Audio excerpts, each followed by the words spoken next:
Welcome to Season 3 of E-Commerce Fastlane, Episode 112. Welcome to E-Commerce Fastlane, the podcast show to help you build, launch, grow, and scale a wildly successful e-commerce company. Listen to real conversations with proven practical strategies and success stories. Learn how to generate more traffic, more sales, more profit, and customer lifetime value for your Shopify store. And now, your host and e-commerce entrepreneur, Steve Hutt. This episode is brought to you by the team at PushOwl, a leader in web push notifications for Shopify brands. Are you using web push notifications yet as part of your marketing strategy? If not, you're definitely missing out. It's an important tactic that all Shopify brands, regardless of their size, should be implementing today. Thanks to an amazing PushOwl solution, web push notifications are clickable messages that show up on your desktop computer or mobile phone. And with one click, customers come back to your store ready to buy or consume your latest content. And get this, without collecting email addresses, you're able to recover abandoned carts or win back visitors that recently abandoned your store. It's the best of both worlds, shopping cart recovery and browse recovery for those visitors that didn't buy anything and didn't add anything to the cart, but they spent time viewing products on your site. Imagine being able to send push notification broadcasts to all your subscribers or a segment of them with a new collection launch or a flash sale or BFCM or holiday promotions or, just engaging them with your new branded content from your blog. They even have an incredible feature where you can notify customers when a product is back in stock. Never lose shoppers when inventory gets to zero.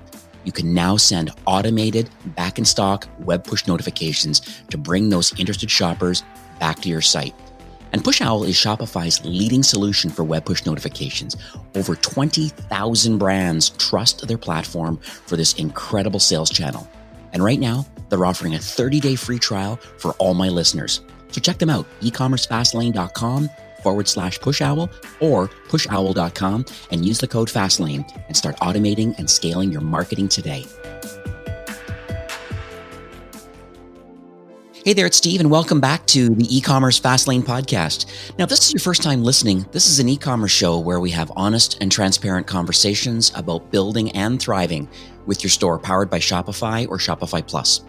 Now, new episodes are available each week with your favorite podcast player through iTunes, Stitcher, Google Play, and Spotify. Or you can also sign up online at ecommercefastlane.com and be notified when a new show is being released. Now, my guest on today's episode is Jonathan Poma, who is the founder and CEO of Loop Returns. And they're a platform that allows Shopify brands to automate the entire return process, even exchanges. So it's very interesting how they do it.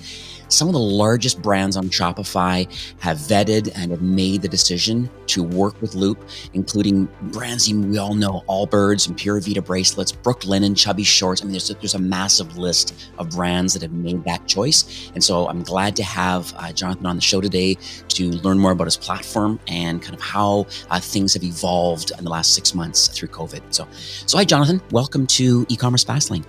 Yeah, Steve, thanks so much. Grateful to be here. So on a high level, I mentioned a tiny bit at the top of the show, but what does Loop Returns do and what problem does it aim to solve for Shopify store owners and brands? Yeah, so you definitely hit a little bit of it, but yeah, to talk a little bit more specifically, boil it down to this. Returns are and have historically been a cost center for merchants. And, if you remember back 5-6 years ago, the way that you returned a product online was you scrolled down to the bottom of the website, you looked at the footer, you clicked on a link, you hopefully found a PDF, download that PDF, find a way to print a label and ship it back and hope that a refund shows up on your credit card, check your emails, check your credit card statements.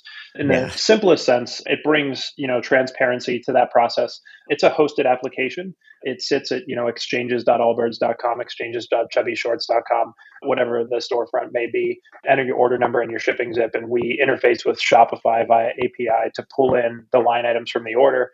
We also have real-time access to inventory in the Shopify system, and we kind of walk the customer through a journey, maybe answering a little bit more than you wanted, but our paradigm is essentially, we start with the assumption that the customer bought at the right time from the right brand and with the right product, and they just got the size or the variant wrong and something went wrong. And so we make it really easy to exchange for a different size or color of the same product. The next paradigm is the right brand right time, and wrong product, in which case we make it really easy to shop for a different product. Hmm. And then where some of the magic happens is if it's not the right brand, not the right time, not the right product, that journey from that point on to the I just want my money back is where we really work to build trust with that consumer to make sure that they have as positive an experience with the brand as possible. And at a high level, I'd summarize all of that as taking something like returns that has historically been a cost center and turning it into a value driver where Hmm. customers give brands higher net promoter scores, customers who touch Loop have higher lifetime value, and where we diminish refunds and turn them into exchanges. Yeah, I have created a document that I use internally that I created, but I share it kind of externally with the brands that I manage. And returns processing, that whole post-purchase experience is extremely important. And I think a lot of brands don't realize the importance of having a clear and easy to understand return policy. But then you're also saying that because of your workflow and there's a design of your platform, you're actually making it more of a profit center, so to speak, because it's a self-serve model that can allow people to exchange things quite easily. There shouldn't be any friction at all because I think some people are under a lot of misconceptions about the fact that returns are annoying and an unfortunate, like, negative thing about having to do business online. But the reality is, and stats have proven it, that, other than, some people that are, I would call them more like policy abusers, these kind of guys. But for the most part, I mean, there's loyal people that just didn't have the right size. They could have bought two pairs of shoes and returned the other one to make sure it was correct. But, the reality is, I think if you offer a great service and a great self-serve model and you're transparent and open and honest about it, that turns into raving fans, I believe. Totally. And we see that at scale too. We're processing nowadays, six, 700,000 return orders a month and, processing upwards of $30 million through the platform a month. And as we look at that data, it's a little bit of what I said earlier, but returns and refunds used to be thought of as the same thing. And Hmm. it was like, oh, well, I just want to avoid returns because I want to avoid refunds. But it's such an important trust Yeah. building experience Mhm. where, if you take care of that customer right, you've built, like you said, a loyal raving fan forever. And Right. if you don't take care of them, they're gone. And in a world of e-commerce where the proliferation of storefronts is everywhere, and consumers have endless choice with direct to consumer brands, ultimately we see that at scale, on average, 1 in 4 customers who buys from a brand will ever buy again, Mhm. and 3 out of 4 never will. And with returns, what we're hoping and what we see that we can do at scale is kind of take some of those shoppers who might not buy and turn them into customers who are going to buy. And then, in the short term, take some of those customers who are going to buy and help them buy again more frequently and build deeper connection between the brands and the products. And, if you Mhm. were to talk a little bit about long-term vision for the product and for Loop, we think about what we're doing as kind of pioneering connection infrastructure and Mm. helping brands be more intelligent so that when we're actually investing in our customers, we're investing in the right ones and not just the fastest converting ones. So really building better customer relationships over time is kind of the long-term plan for the Yeah. platform. Beautiful. Love it. So let's talk about the journey a little bit of loop returns. I'm always fascinated why people build what they build and are able to share with the listeners today, you and the founding team. Like, first of all, how do you have the desire or the expertise to even want to create this platform? I'd love to hear that story. Yeah, it's one of my favorite stories to tell. It goes back. I could give you more background before this, but in 2014, I launched a Shopify Plus agency called Rocket Code. We were one of the first, 3 or 4 Shopify Plus agencies. And goodness, it feels kind of both like forever ago and like yesterday. But we were working with Chubby's Shorts, and that's where we built the first version of the product. But it's funny because even before we launched Loop, I have a lot of friends who run agencies and a lot of friends who are service providers, and we all wanted to build software. We all wanted to be product companies, Mhm. and I think we had this idea that innovation happened sitting in a room deciding we wanted to build a piece of software and then bring it to market. And I think what we found was that, like, we were building solutions in search of problems and nobody really needed what we were building. And Right. uh, and ultimately, the way we built Loop was just spending a bunch of time with our customers and listening to them and being curious and asking a lot of questions about the problems and the opportunities that they were facing. Mhm. And then, a lot of it was serendipity beyond that. But I remember where I was when I got the call from Dave Wardell at Chubby's, who's now their CFO. talking about some of the challenges that they were facing with returns. And prior to starting Rocket Code, I had been a business analyst. So I kind of put that hat on and I asked some questions. And, long story short, Chubby's is a very forward thinking sort of customer experience brand. And their CX team was shopping for their customers, placing orders through the front end of the website, impacting and inflating, conversion rate and average order value, and honestly, just taking a bunch of time. And it was really forward thinking. So we asked a bunch of questions, and ultimately we sat down and looked at Shopify's APIs and did a little bit of proof of concepting and saw, holy cow, we could build a platform to do this. And so we built the first version of what would ultimately become Loop in 2015 for Chubby's. And about a year later, we, sat down with them and we saw that we were saving their CX team a ton of time. Their customers who touched Loop had a higher net promoter score than their customers who didn't.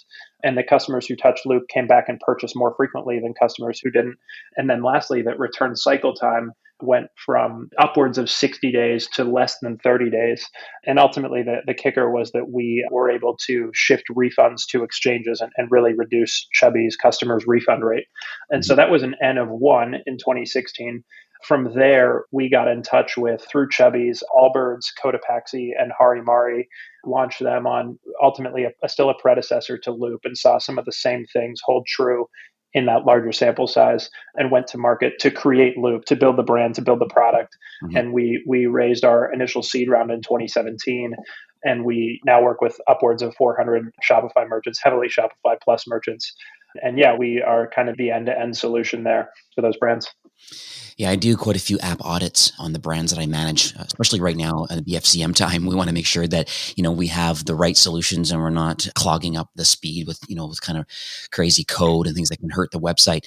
For its performance side of it, I do see Loop in there quite a bit. And so it's exciting that a lot of brands have made that choice. And that's one of the reasons why I wanted to have you on the show today. But one thing I have noticed, it's pretty easy to get into the Shopify App Store or just do a quick search online. There's quite a few solutions out there. I'm going to call them post-purchase kind of customer experience solutions. So typically it's, after you've made a purchase, how are we going to handle this customer's frustrations of size or exchanges or returns or whatever it happens to be. And so you look in the ecosystem and there's quite a few out there. And you've done some research, obviously, and you've done proof of concept with some large Shopify Plus brands, just not really meant to be an actual product. It turned out to be a product now that's, as a SaaS solution available for Shopify brands. But let's talk about, I guess, what uniquely positions Loop now as it relates to competition attempting to do the same thing. Yeah, absolutely. Great question. And honestly, we're glad to be in a competitive space. We think a rising tide raises all ships and it keeps us all sharp. And honestly, Right. there's room for a lot of us. But I'll start with a few things we believe. At the highest level, I think humans exist to connect and to create.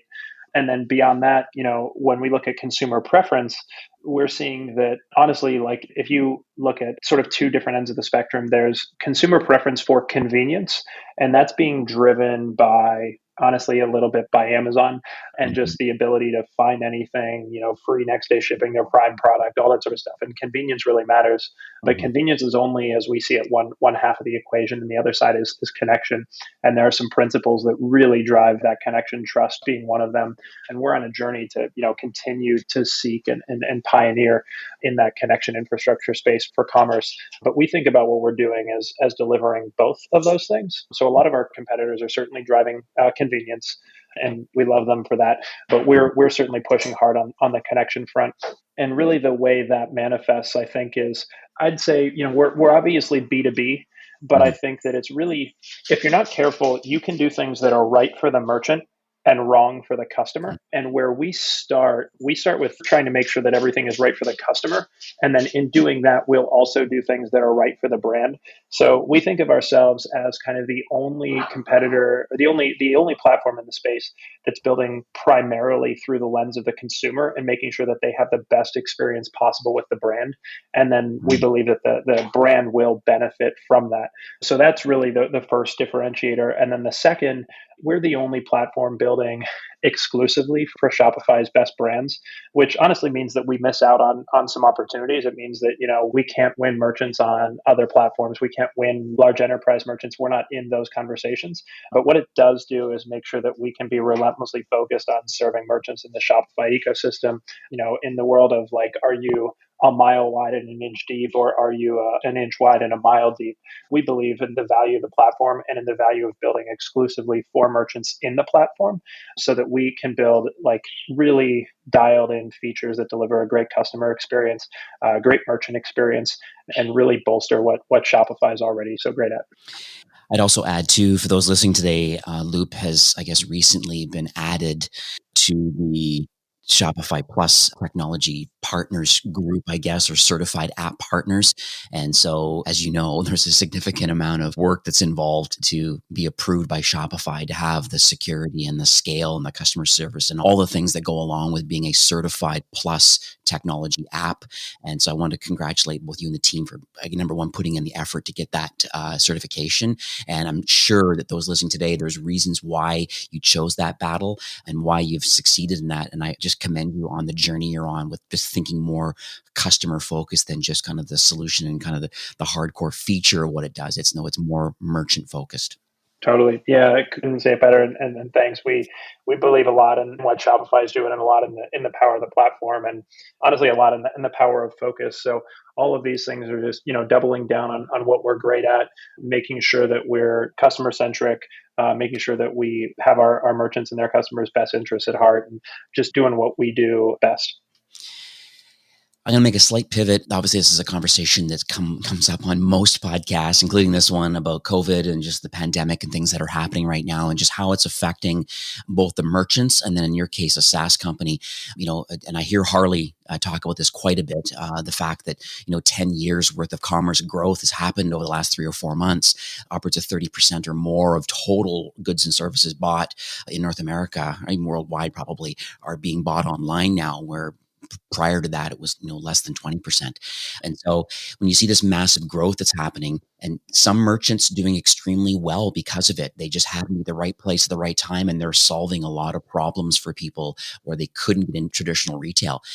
On your side of it, being more of a SaaS company solving, this sort of customer experience, return exchange kind of challenge, how has your business pivoted, or is there anything that you could talk about publicly about like how you've positioned the company? Was it serendipitous now that COVID happened? Not that we're trying to get something great out of a bad situation, but in the end, how has Loop just fared based on this pandemic?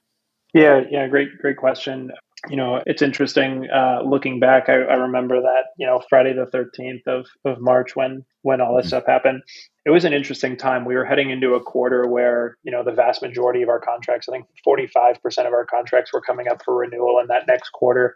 And where our merchants were heading into an uncertain time. And so what we did initially was, honestly, we basically took 2/3 of our sales force and put them in merchant experience. And we started proactively reaching out to merchants and just, working with them to help share the burden, whether that meant, deferring payments due to us or whatever the case may be. That was some of the stuff we did in the short term. I think on the other side, we are fortunate to be in e-commerce.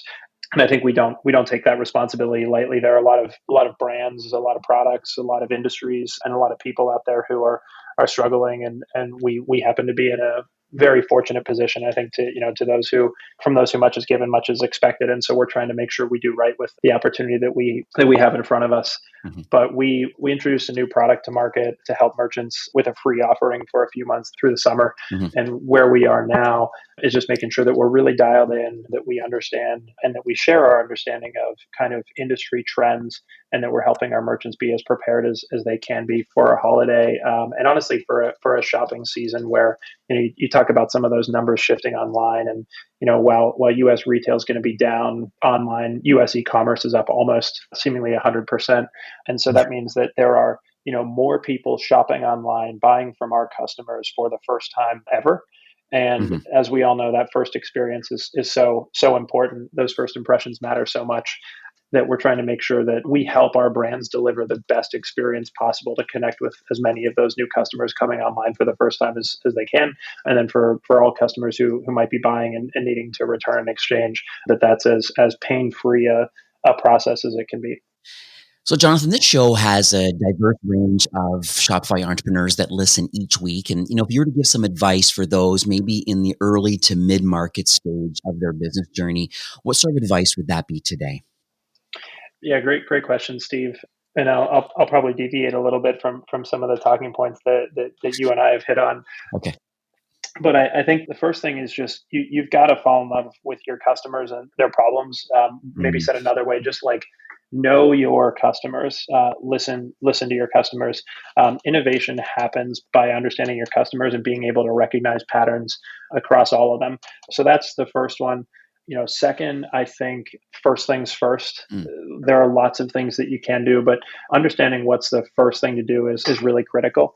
And then the second from there, I would say the concept that everybody's probably heard is perfect is the enemy of good, or perfect is the enemy of good enough. Our mantra at Loop for that, we talk about goalposts. And don't love using sports metaphors all the time, but essentially our job is to exceed customer expectations. And then a field goal that's down the middle is worth 3 points, as is a field goal that's off the left upright. And so if we've gotten to a right answer that's through the goalpost, that's good enough. And I think that so often as an entrepreneur, when you're getting started, your standards can be so high that you don't realize how far you're trying to exceed expectations, and you can put a lot of wasted effort into building something that's perfect. And then I think a few more things that come to mind. The ability to prioritize and focus is critical. I'm 35 years old and feel like I'm just starting to understand what prioritization actually means. But it's saying no to a lot of things, and to a lot of good ideas. I don't know where I heard it first, but distractions look a lot like opportunities is something that certainly comes to mind. So yeah, those are probably the things that I'd offer. And then the last is, failure is feedback. And anytime you fail, we all talk about failing forward, but I think like anytime you fail, you've got to make sure it's worth the price of admission. So, failure hurts, but what can you learn from it? And, I think learning those lessons quickly and taking those learnings and applying them to your business is critical. You'll fail more than you'll be successful, but being able to figure those out quickly, adjust course, and learn from them is really critical. I'd also add one slogan that comes up, or just like a state of mind about this whole analysis paralysis, where people are looking at data. I think that's a super important thing. They're looking even the admin, or they're looking in Google Analytics or whatever tool they're using. And I think they get overwhelmed when they don't set aside, as you talk about, like just having discipline and being focused on the important KPIs for the quarter that you're working on. And even inside the Shopify Plus organization, when we work with our brands, we have this service called MGM, this merchant growth model. And one of the ways that we're able to communicate with our merchants is just identifying, if it's an acquisition or conversion or retention or brand strategy or business operations. There's lots of different kind of key business drivers. And then each brand has a different maturity level. And then based on that maturity level, what sort of things should you be working on? And we'd like to try to identify a couple KPIs that you could work on over a 90-day sprint, and, having monthly check-ins. And so I don't think there's any reason why those listening today, if you don't know what a KPI is, I'll put some links in there. These key performance indicators are some really basic ones that are important, but every business really does need to have a few that they're actually working towards. It's not just, I want to improve my conversion rate, or I want to send more traffic to my website. Okay, everybody wants that, but what specifically? You talk about like SMART goals a lot, being very specific and measurable and attainable and relevant and time-based. Do these sorts of things. I think that's super important. That's the feedback that I have kind of given to the brands that I manage. And they seem to be very receptive of that. And you've given some really good feedback here too. So I really appreciate that. Yeah, absolutely, Steve. And certainly echo, as you talk about SMART goals, we use a really similar framework at Loop called Rumba. is what you're looking for. Is it a result? Is it understandable? Is it measurable? And then is it beyond ordinary, but also achievable? Mm. And I think, early stage in companies and in businesses, you can get caught up in motion and momentum and action, but Right. making sure that you have a result in mind and that the effort that you're putting in is aligned to the results you want to achieve, and that you Right. do goal setting is probably the thing at the center of that, but setting goals and knowing why those goals matter is Mhm. really important. Cool.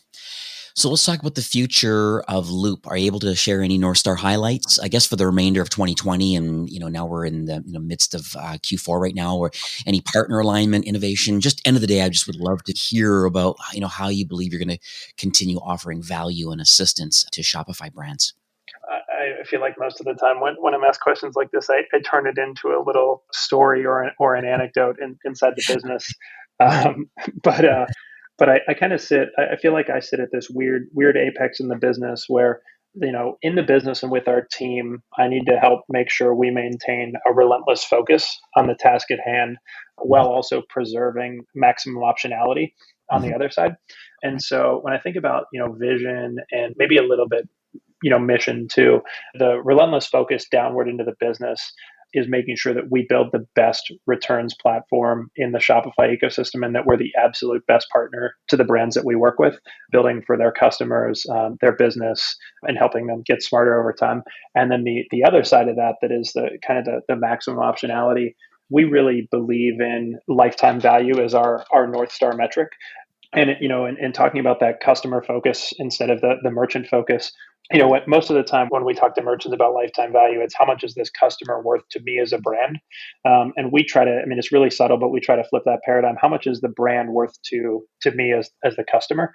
Mhm. And so what we're doing as we build our product is we're measuring relative lifetime value over time across all of our brands. So, for our brands, when their customers interface with Loop, are they worth more relative to the rest of their customers quarter over quarter and year over year? And in terms of a little bit back to that innovation and falling in love with customer problems and that being how we do it, we're pretty confident, or at least the bet that we're placing is that by falling in love with that metric and spending a lot of time with our customers, that innovation will come as we stay close to our merchants, stay close to their customers, and Mhm. continue to focus on driving lifetime value higher, and again making sure that the brand is worth more to the customer every quarter than it was the quarter before. Mhm. I love it.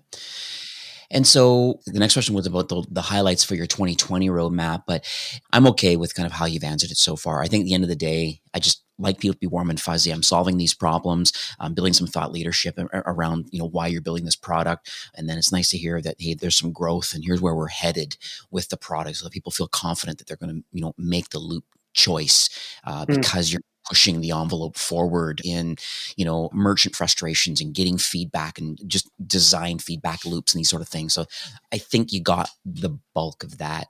We think a lot about, to date, Loop has been great standalone, but we really believe that in a merchant's tech stack, the whole needs to be greater than the sum of its parts. And we're proud to have kind of been able to get here without deeply integrating with and partnering with more technology in the merchant stack. But as we grow and as we innovate, forward looking into 2021, we just released a deep integration with Gorgeous for help desk and CX support, and helping CX agents solve problems more quickly for merchants by digging into returns and checking return statuses natively within the Gorgeous application. And as we think about that whole being greater than the sum of its parts, we're heavily focused on working with our merchants to understand what are the other parts of their tech stack and their day-to-day operations that were Loop integrated with them, we could do immeasurably more than we can today. And subscriptions and recurring orders is certainly one of those areas. Payments is another. But there are a lot of things. I would say, yeah, if you would ask me core strategies for 2021, kind of the theme being the whole is greater than the sum of its parts, and the tactic or the strategy down within that being just much more deeply integrated value sharing and data sharing between Loop and other platforms in our merchant tech stack. Beautiful. So, Jonathan, we are nearing the end of the show for today. Do you have any closing comments or any takeaways that you would like to leave with our listeners?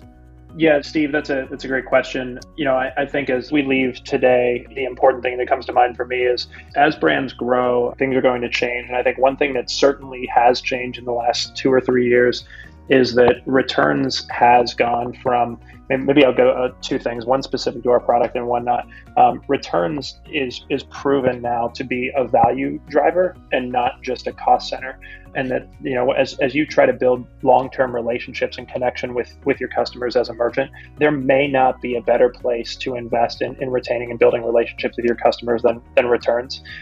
And that's, I think, a little bit more actionable and a little more tied to Loop and where we are today. The other is maybe just a little bit more forward thinking, but a big part of our long-term thesis is, I don't want to misquote the number, so I won't state it exactly, but there are trillions of dollars being invested annually in acquiring customers. And right now, that happens first because it's the easiest to see. It's like a quick hit. You invest and you can acquire and you can see it. But winning long term is investing in retention and investing in relationships. And we do believe, based on a whole lot of historical pattern matching, that trillions of dollars being invested in acquisition is going to be invested in retention and relationships over time. And as brands grow, looking for more ways to invest in building deeper relationships and connecting with your customers is going to be what separates the great from the good as brands go forward online.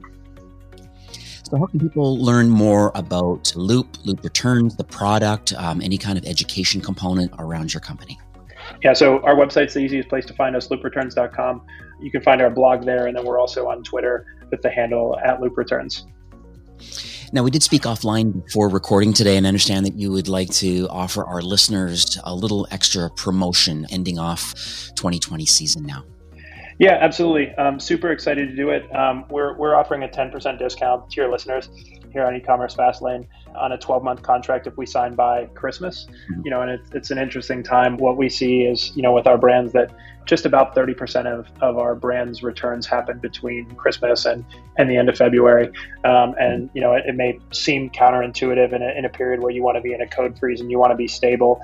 And we think that relatively you can stay stable while implementing Loop, but that there's no more important time to invest in getting up and running on a returns platform like Loop so that you can take care of your customers through this unprecedentedly significant holiday shopping season and then the historically significant returns period that happens around holiday. Absolutely. I'll make sure that landing page is going to be at ecommercefastlane.com/loop returns. And that'll go to a landing page where you can learn more about those details of the 10% off for 12 months. I also just want to thank you, for coming on the show today. I know we bounced calendars quite a bit. It's a really interestingly challenging time where everybody's busy kind of pre-BFCM right now, getting things all revved up. But I believe from speaking offline, you do have the bandwidth for those that can make the decision to saying, hey, I see the benefits in having something set up now for traditionally very, very busy return season coming up after Christmas and up until the middle of February-ish. And so knowing that having Loop available on your platform, I think is a really, really, really wise decision to make for your brand. So just once again, thanks for coming on the show, for sharing your knowledge and vision and just really giving back to the Shopify ecosystem. Yeah, thanks so much, Steve. Super grateful to have the opportunity to do it. Yeah, this was awesome. I really, really enjoyed the conversation. All right, have yourself a great day. You too. This episode was brought to you by PushOwl, Shopify's leading web push notifications app and the only Shopify Plus approved certified app partner in its category.